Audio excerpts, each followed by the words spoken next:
प्यारे छात्रों, आज की कक्षा में हम चर्चा करेंगे उच्चारण स्थान। हर वर्ण को बोलने के लिए अपना एक अलग उच्चारण स्थान होता है। वर्णमाला हमने पढ़ी, वर्ण विच्छेद हमने पढ़े, संयुक्त वर्ण पढ़े। आज हम बात करते हैं उच्चारण स्थान की। देखो उच्चारण स्थान क्या होता है। उच्चारण का मतलब होता है बोलना। किसी भी वर्ण को जब हम बोलते हैं तो उसको कहते हैं उच्चारण, और जिस स्थान से उसको बोला जाता है उसे कहते हैं उच्चारण स्थान। अब स्थान से मतलब यहाँ क्या हुआ कि जब किसी वर्ण को बोला जाता है तो हमारी जिह्वा और वायु, इन दोनों का वेग होता है।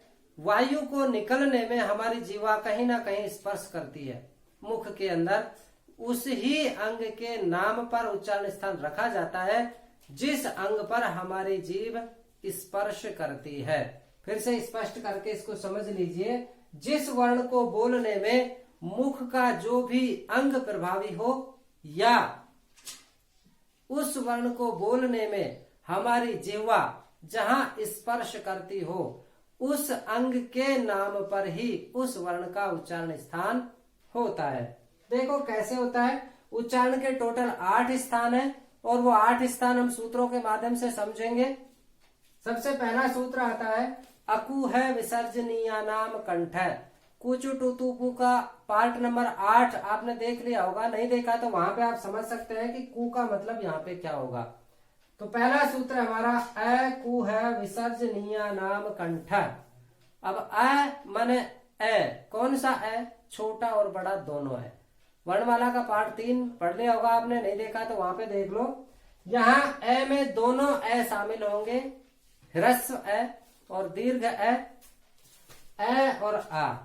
उसके बाद आता है कु। कु का मतलब है क वर्ग। क वर्ग वर्गीय व्यंजन वाली कुचुटुतुप वाले पार्ट 8 में बहुत अच्छे से समझाया गया, वहां पे आप देख लो। कु का मतलब होता है क वर्ग, अर्थात क ख ग घ। इन 5 वर्णों को हम कु कहते हैं। उसके बाद है और विसर्ग। विसर्ग पार्ट नंबर 6 में विसर्ग की अवधारणा समझाई गई है। ऊपर नीचे जो 2 बिंदु होते हैं उन्हें हम विसर्ग कहते हैं। तो इन ए आ क वर्ग है तथा विसर्ग, इन सब को बोलने में हमारी जिह्वा कंठ पर स्पर्श करती है और इसी के आधार पे इन वर्णों का उच्चारण स्थान होगा कंठ। आप बोल करके देखिए। सबसे सरल तरीका होता है किसी भी वर्ण का उच्चारण स्थान जानने का, उस वर्ण को बोल करके देखिए। जैसे हम बोलते हैं ए, तो यहां हम देखते हैं हमारी जिह्वा है जो कंठ के पास में एक थोड़ी सी आकृति बनाती है ए। नेक्स्ट हम बोलते हैं कु माने क वर्ग, क ख ग घ ng। तो यहां हम देखते हैं हमारी जिह्वा कंठ पर जाकर के टच करती है, स्पर्श करती है। और जब हमारी जिह्वा कंठ पे स्पर्श करती है तो उसी के आधार पे इन वर्णों का उच्चारण स्थान कंठ होगा। अब कंठ पे स्पर्श होने वाले सभी वर्णों को कंठ्य वर्ण कहते हैं। और कौन कौन से वर्ण है? ए आ क वर्ग के वर्ण है और विसर्ग, इन सब का उच्चारण स्थान कंठ होगा। दूसरा सूत्र आता है हमारा ईचु यशानाम तालु। ई बड़ी ई, चू, चू का मतलब चवर्ग, च छ ज झ य तथा श। श 3 होते हैं जिसमें श शलजम वाला जो होता है उसका उच्चारण स्थान तालु होगा। ई देखो, बोल के देखो, ई च छ ज झ।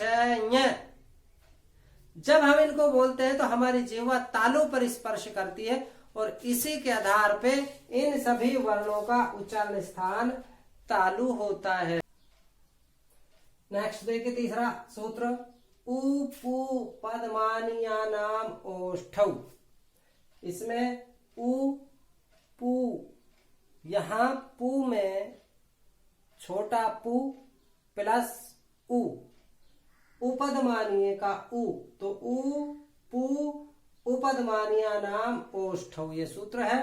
अब यहाँ उ का मतलब दोनों उ से हो गया, ह्रस्व उ और दीर्घ उ। पु से मतलब पवर्ग हो गया, उ पवर्ग। उसके बाद उपदमानीय, उपद मानिए क्या होते हैं, जब आधे विसर्ग के बाद प या फ होता है। ऐसा प्रयोग हमारे व्यवहारिकता में बहुत कम मिलता है या नहीं मिलता है, ऐसा हम कह सकते हैं। आधे विसर्ग के बाद जब प और फ आते हैं, इनको हम उपद मानिए कहते हैं। इन सभी वर्णों का उच्चारण स्थान ओष्ठौ, ओष्ठ का द्विवचन का रूप यहाँ प्रयुक्त हुआ। क्यों हुआ? क्योंकि ओष्ठों की संख्या 2 होती है और जब 2 के लिए हम प्रयोग करते हैं द्विवचन का, इसलिए यहाँ कहा गया उ, पवर्ग और उपद मानिए। इन सभी वर्णों का उच्चारण स्थान ओष्ठ होते हैं। ओष्ठौ, दोनों ओष्ठ होते हैं। इनको हम बोल के देखते हैं। यदि हम ओष्ठ को बंद नहीं करेंगे, खुले रखेंगे, तो इन वर्णों को हम बोल नहीं सकते हैं। देखो पै वर्ग को हम बोल के देखते हैं, पै, फै, बै, भै, मै, यानी सभी वर्णों को बोलने में हमारे ओष्ठ आपस में स्पर्श करते हैं, इसलिए इन सभी वर्णों का उच्चारण स्थान ओष्ठ होगा। नेक्स्ट सूत्र है चौथा, ऋटुर्षाणाम मूर्धा। री संस्कृत में 2 होती है, एक ह्रस्व री और दीर्घ री। हिंदी में एक ही री होती है। री बड़ी वाली री, दीर्घ री। टवर्ग, टू का मतलब यहाँ टवर्ग, रे का मतलब रे हो गया, श का मतलब श, षटकोण वाला श। 3 श होते हैं। पहला हमने तालव्य से पढ़ा था, जिसको हम श शलगम वाला कहते हैं। दूसरा श षटकोण वाला श, जिसको हम मूर्धन्य श कहते हैं। क्यों कहते हैं? क्योंकि इसका उच्चारण किससे होता है? मूर्धा से होता है। तो री, टवर्ग, रे और श, इनका उच्चारण स्थान मूर्धा होता है। अब मूर्धा क्या होती है? तालु से जस्ट ऊपर का जो स्थान है हमारे मुख के अंदर, उसे हम मूर्धा कहते हैं। और जब इनका उच्चारण हम करते हैं तो हम तालु पे जीभ ले आते हैं, जो कि गलत है। हमें इनका उच्चारण करते वक्त जीभ को मूर्धा पर ले जाना चाहिए। कैसे होगा इनका उच्चारण स्थान? ट।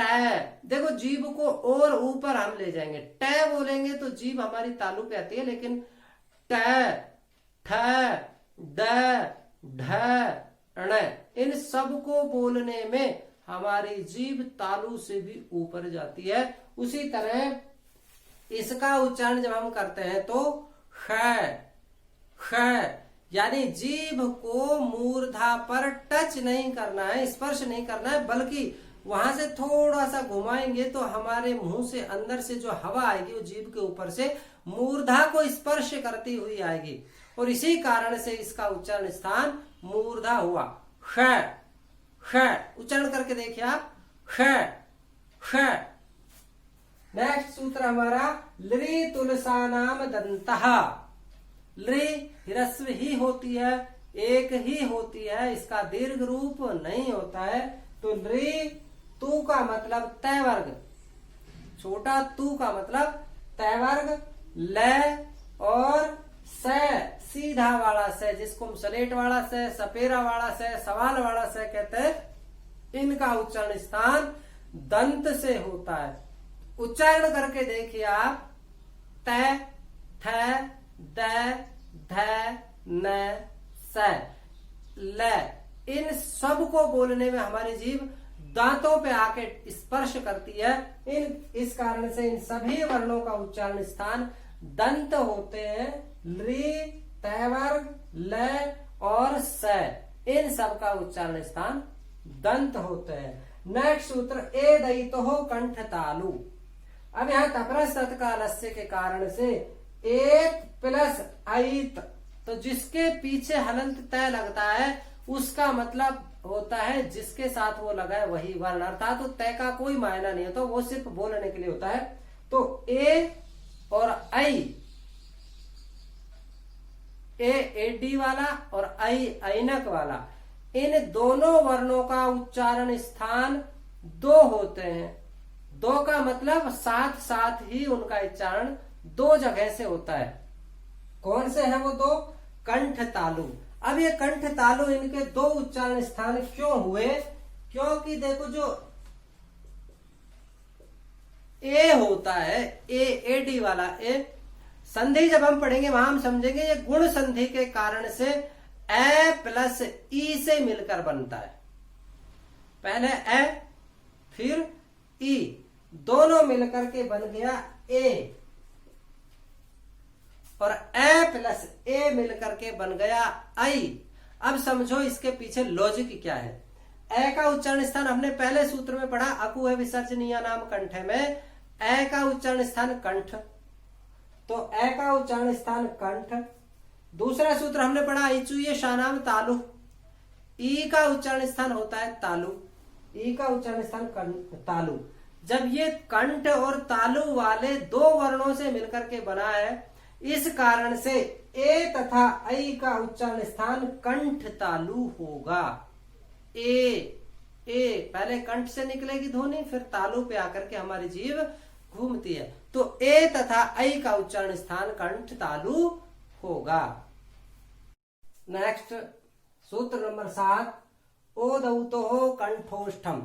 अब यहाँ ओ तथा औ, ओ कैसे बना, ए प्लस ऊ से मिलके ओ बना, ए प्लस ओ से मिलके औ बना। ये चीज हम संधियों में सीखेंगे जब हम स्वर संधि में गुण संधि पढ़ेंगे, वृद्धि संधि पढ़ेंगे, वहां उन दोनों में ये आपको मिलेंगे। तो यहाँ ओ बना ए तथा ऊ से। अब ए का उच्चारण स्थान हमने पढ़ा था अकु है विसर्जनीय नाम कंठ सूत्र से कंठ। ऊ का उच्चारण स्थान हमने पढ़ा था उपू पदमानिया नाम ओष्ठ सूत्र से ओष्ठ। ए का उच्चारण स्थान कंठ, ऊ का उच्चारण स्थान ओष्ठ, दोनों का मिलके हो गया कंठोष्ठ। इसलिए ओ तथा औ का उच्चारण स्थान होगा कंठोष्ठ, कंठ प्लस ओष्ठ। नेक्स्ट सूत्र है नासिका अनुस्वार से। अनुस्वार हमने पढ़ा पार्ट नंबर 7 में, अनुस्वार की अवधारणा, वहां आप देख सकते हैं अनुस्वार कहां से आया और कहां गया। अनुस्वार का उच्चारण स्थान नासिका होता है, अर्थात अनुस्वार का उच्चारण हम नासिका से करते हैं। नेक्स्ट सूत्र है ञम गणना नाम नासिका च। बहुत ही महत्वपूर्ण सूत्र है ञ मैं न। आप समझ गए होंगे ये 5 ऐसे वर्ण हैं जो पंचम वर्ण है। पंचम वर्ण से मतलब हर वर्ग का आखिरी वर्ण है। कुचुटु तुपु वाला पार्ट 8 आप देख लो, वहां पे मिल जाएगा। तो इन 5 वर्णों का उच्चारण स्थान अपने अपने वर्ग के साथ होता है। ञ मैं न। कै वर्ग का ङ है, इसका उच्चारण स्थान कै वर्ग के साथ कंठ होता है। ञ चै वर्ग का है, चै वर्ग के साथ इसका उच्चारण स्थान तालु होता है। मैं का उच्चारण स्थान अपने वर्ग के साथ ओष्ठ होता है। ण का उच्चारण स्थान अपने वर्ग के साथ मूर्धा होता है। न का उच्चारण स्थान अपने तय वर्ग के साथ दंत होता है। लेकिन उसके साथ साथ इनका उच्चारण स्थान नासिका भी होता है, अर्थात इन सभी 5 वर्णों का उच्चारण स्थान डबल होता है। कैसे होता है, एक तो वो जो इनके वर्गों के साथ है और दूसरा नासिका। यदि हम नासिका को बंद कर लेते हैं तो इन वर्णों का उच्चारण करना संभव नहीं होता है। इसलिए यहाँ लिखा कि इन 5 वर्णों का उच्चारण स्थान अपने वर्गों के साथ ही नासिका भी होता है, नाक भी होता है। जैसे हम नाक को बंद कर लेते हैं नासिका को, तो हम मैं का उच्चारण नहीं कर पाते हैं, हम न का उच्चारण नहीं कर पाते हैं। न में किसी का भी उच्चारण हम स्पष्ट रूप से नहीं कर सकते हैं। नेक्स्ट 10वां नंबर सूत्र है वकारस्य दंतोष्टम। अब वकार क्या है, जब अकार आकार वाला पहला पार्ट हमने देखा था, वहां पे हमने समझा था किसी भी वर्ण के पीछे कार लगाने का मतलब हुआ वही वर्ण स्वयं। कार का कोई मतलब नहीं है, सिर्फ उच्चारण के लिए होता है। तो यहाँ वकार का मतलब हुआ सिर्फ वै, और वै का उच्चारण स्थान दंतोष्ठ होता है। दांत प्लस ओष्ठ। देखो वै दांत भी पास आते हैं, ओष्ठ की आकृति भी थोड़ी सी गोल होती है। उसके बाद सूत्र नंबर अंतिम 11वां सूत्र है जिह्वा मूली यस्य जिह्वा मूलम। जिह्वा माने होती है जीभ, और जिह्वा मूलम माने होता है जीभ का मूल, अर्थात जीभ की जड़, अर्थात कंठ के ही आसपास इसको हम समझ सकते हैं। और जिह्वा मूलीय का उच्चारण स्थान जिह्वा मूल होता है। अब ये जिह्वा मूलीय वर्ण को कितने हैं, 2 हैं। कौन कौन से हैं, क और ख वर्ण जिह्वा मूल्य बन जाते हैं यदि इनसे पहले आधा विसर्ग हो। जैसे प और फ से पहले आधा विसर्ग हो तो वो उपद मानीय कहलाते हैं। क और ख से पहले आधा विसर्ग हो तो इनको हम जिह्वा मूल्य कहते हैं, और जिह्वा मूल्य वर्णों का उच्चारण स्थान जिह्वा मूल होता है। तो ये आज की कक्षा में हमने पढ़ा उच्चारण स्थान। जिस भी वर्ण को बोलने में हमारी जीभ जहां स्पर्श करती हो या हमारे वायु को प्रवाहित होने में जो अंग प्रभावित कर रहा हो उसी के नाम पर उस वर्ण का उच्चारण स्थान होता है। आज की कक्षा में इतना ही। और अधिक वीडियो व्याकरण के और वैदिक गणित के देखने के लिए इस चैनल को सब्सक्राइब कर लें। इसमें प्ले लिस्ट में आपको सारे वीडियो मिल जाएंगे, वहां से आप देख सकते हैं और अपने ज्ञान को बढ़ा सकते हैं। आज की कक्षा में इतना ही। नेक्स्ट कक्षा में फिर एक नए टॉपिक के साथ उपस्थित होंगे। तब